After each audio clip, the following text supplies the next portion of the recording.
Hello everyone, কেমন আছেন সবাই? আশা করি খুব ভালো আছেন। হ্যাপি নিউ ইয়ার সকলকে জানিয়ে আজকের ব্লগটা শুরু করছি। আজকের ব্লগটা 31 ডিসেম্বর অর্থাৎ লাস্ট নাইটের ব্লগ ছিল। তো পুরো ব্লগটাই আমি 31 ডিসেম্বর কিভাবে কাটালাম সেই ব্লগটাই কিন্তু আমি তুলে ধরেছি।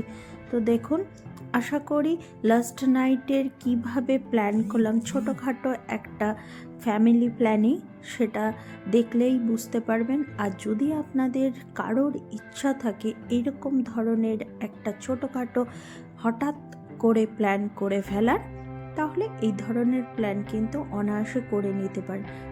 সারাদিনের প্রোগ্রাম খুব সুন্দরভাবে কেটে যায় আর বোঝাই যায় না যে কিভাবে দিনটা চলে গেল, যেটা আমার হয়েছিল। আমার পিকনিক ছিল ঠিক কথায়। তো প্রথমে পিকনিক করে এসে তারপরে দিনের বেলা পিকনিক ছিল, তবে আমি এটা লাস্ট নাইটের জন্য কিন্তু প্রস্তুতি পর্ব নিচ্ছে। অর্থাৎ আমার ইচ্ছা ছিল যে অনেক দিন ধরে ইচ্ছা ছিল যে ক্যান্ডেল লাইট ডিনার করব সেটা বাড়িতে। তো সেটারই প্রস্তুতি পর্ব চলছে।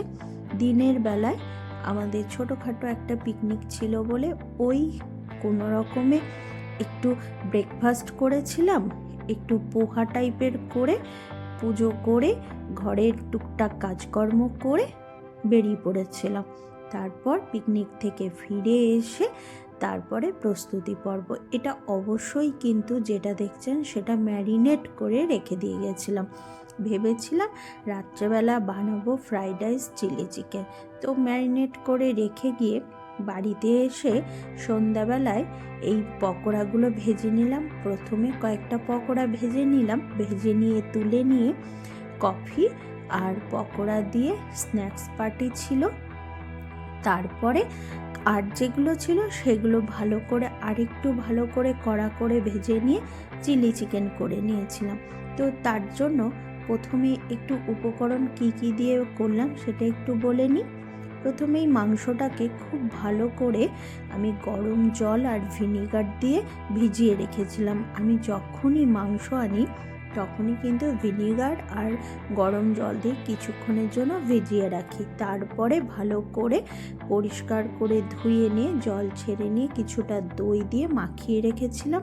তারপরে দই দেওয়ার পরে আর দিয়েছিলাম ধনে গুঁড়ো, জিরে গুঁড়ো, নুন, হলুদ, সামান্য লঙ্কার গুঁড়ো, আর দিয়েছিলাম ডিম।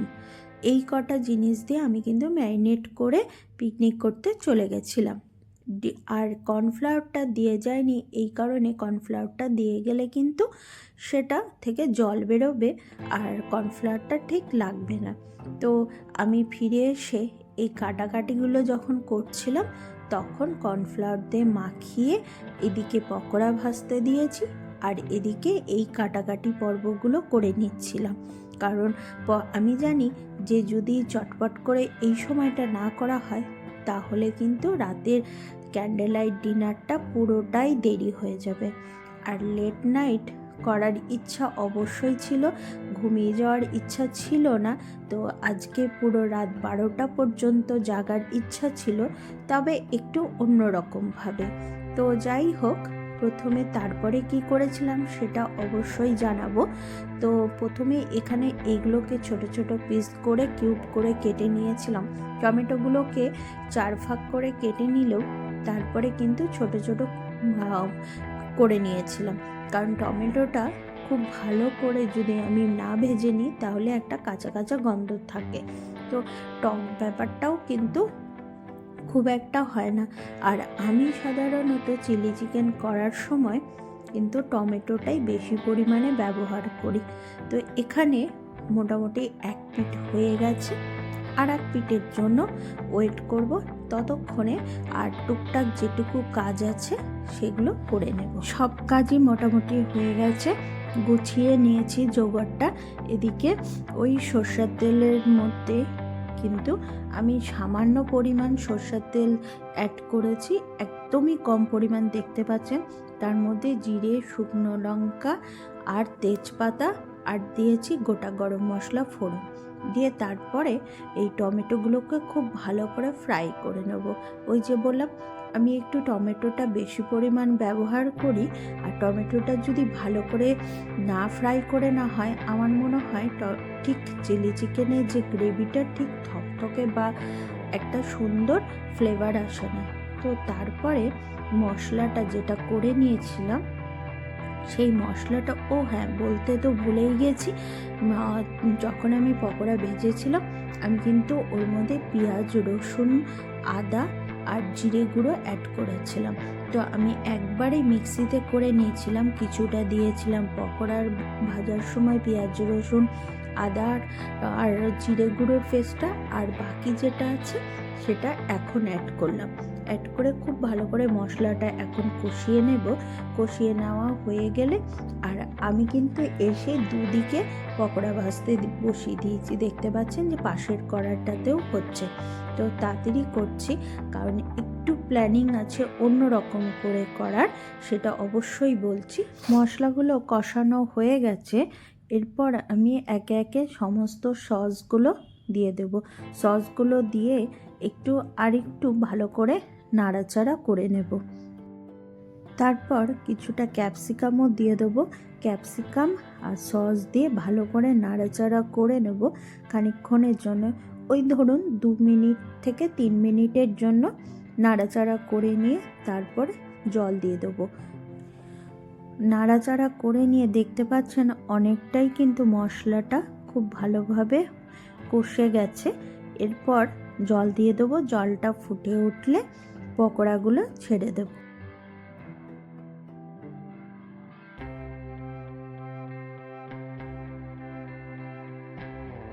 আর যে কর্নফ্লাওয়ার দিয়ে মাংসটা মাখিয়ে রেখেছিলাম সেই কর্নফ্লাওয়ারের কিছুটা জলের গোলা দিয়ে দেবো। তাতে কি হবে, চিলি চিকেনটা একটু গ্রেভি মতো আসবে, খুব সুন্দর একটা টেক্সচার আসবে।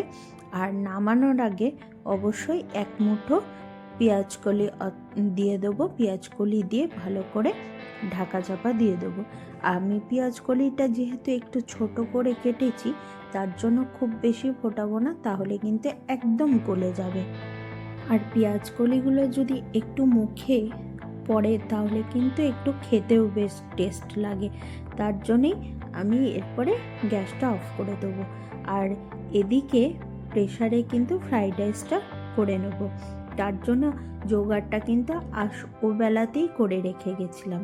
ফ্রাইড রাইসটা ওই বসাচ্ছে আর করছি, কেন করছি এবার বলিনি, এই জন্যই করছি। এরপর আমাদের ইচ্ছা আছে, আমাদের এখানে একটা হোল নাইটের প্রোগ্রাম রয়েছে। তো যেহেতু হোল নাইটের প্রোগ্রাম আমরা অতক্ষণ থাকবো না, সেই জন্য এই রান্নাটা করে রেখে যাচ্ছি। তারপর আমরা প্রোগ্রাম অ্যাটেন্ড করব। প্রোগ্রাম অ্যাটেন্ড করে ফিরে এসে বাড়িতে এসে ক্যান্ডেল লাইট ডিনারটা করব। আর ও হ্যাঁ, অবশ্যই কিন্তু একটু ঘরটাকে অন্যরকম করে সাজানোর প্ল্যানিংটাও রয়েছে। চলুন তাহলে এবার প্রোগ্রামে যাই।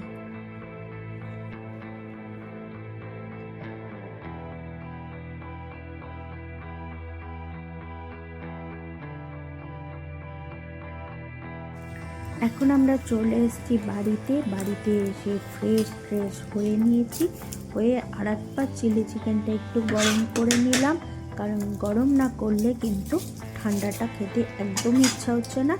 আর এখন ঘড়ির সময় হচ্ছে রাত 11টা। আমরা ঘরটা একটু অন্যরকম করে সাজিয়েছি, দেখুন তো কেমন লাগছে। তো এখন গরম ধোঁয়া ওঠা ক্যান্ডেল লাইট ডিনার। অবশ্যই কিন্তু এতগুলো আলো জ্বলবে না, আমি বাড়ার জন্য এতগুলো আলো জ্বালিয়ে রেখেছি। এদিকেও স্যালাডটা কেটে নিচ্ছে, আর আমাদের এদিকে বাড়াও কমপ্লিট হয়ে গেছে। তো চলুন তো দেখুন তো কেমন হয়েছে, আপনাদের সাথে শেয়ার করার খুব ইচ্ছা ছিল, তাই করেই ফেললাম। 31 ডিসেম্বর বাবা, ইয়ে হবে না মিউজিক?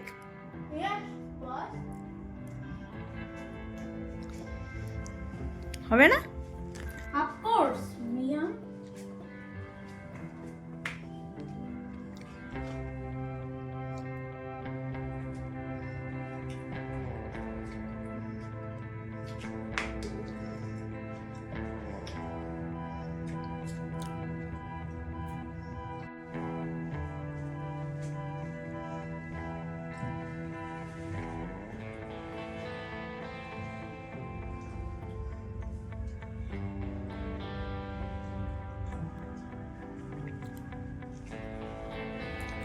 ঠিক আছে পাপা?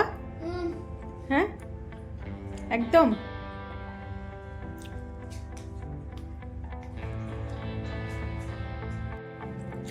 ওই যখন প্রোগ্রাম দেখতে বেরিয়েছিলাম তখন এই ফুলগুলো কিনে নিয়ে এসেছিলাম। আর ফুল ছাড়া আমার কাছে ক্যান্ডেল লাইট ডিনার একদম অসম্পূর্ণ লাগে, ঠিক জমেই না।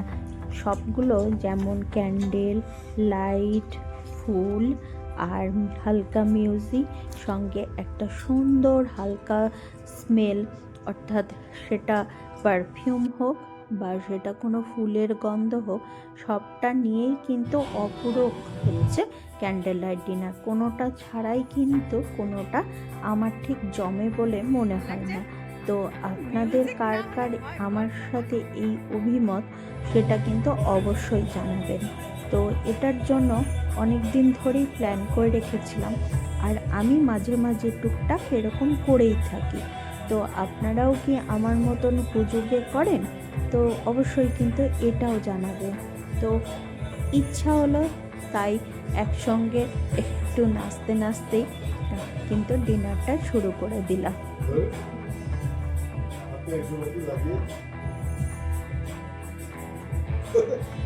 আজকের মতো এখানেই আসি, আবার দেখা হচ্ছে নতুন আরেকটি ব্লগে।